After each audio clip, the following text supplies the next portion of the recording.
ఆయనెప్పుడు వాళ్లమ్మవైపే మాట్లాడతారు పెద్దమ్మా. నేను ఏం చెప్పినా అస్సలు వినరు. నాకైతే ఈ సంసారం వద్దు.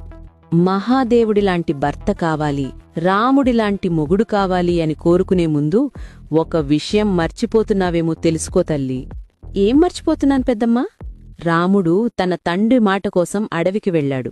అలా అని సీతమ్మ నీకు మీ నాన్నే ముఖ్యమైతే నేను మా పుట్టింటికి వెళ్ళిపోతా అని అనలేదు కదా తల్లి. కష్టమైన సుఖమైన నా భర్తతోనే ఉంటా అని ఆయన వెంటే నడిచింది. అందుకే ఆవిడ ఆయన్ని ఆదర్శ భర్తగా నిలబెట్టింది. శివుడికైనా సరే పార్వతికంటి తన భక్తులు తన వాళ్లే ముఖ్యం.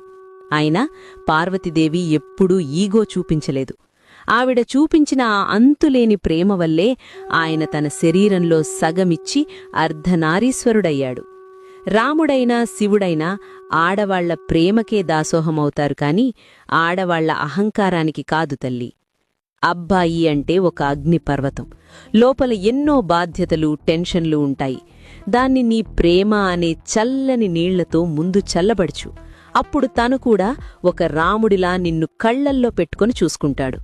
కాని ఇప్పుడు ప్రేమ అనే నీళ్లు పోయాల్సింది పోయి ఈగో అనే పెట్రోలు పోసి ఆ మంటని ఇంకా పెంచుతున్నారు. అప్పట్లో ద్రౌపది అత్తగారి మాట కోసం 5గురిని భర్తలుగా స్వీకరించి ఇల్లు నిలబెట్టింది. కాని ఇప్పుడు అత్తగారు ఒక 5 రోజులు ఉంటే చాలు మొగుణ్ణి అన్ఫ్రెండ్ చేసి విడాకుల నోటీస్ పంపిస్తున్నారు. గుర్తుంచుకో తల్లి, నువ్వు సీతవైతేనే ఆయన రాముడు. నువ్వు అహంకారం చూపిస్తే ఆయన రాక్షసుడవడం పెద్ద కష్టమేం కాదు.